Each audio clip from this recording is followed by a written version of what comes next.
Erdogan stresses national unity against threats. Palestinians prisoners enter 50th day of hunger strike.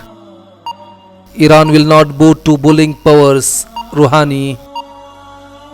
Economic workshop aims to empower Palestinians. Bahrain. Qatari PM meets with UK military envoy in Doha. Jordanians mull controversial US Middle East peace plan.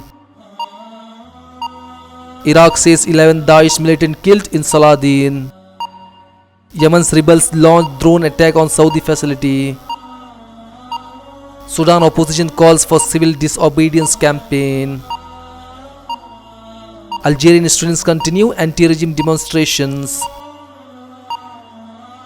6 killed in Indonesian election violence.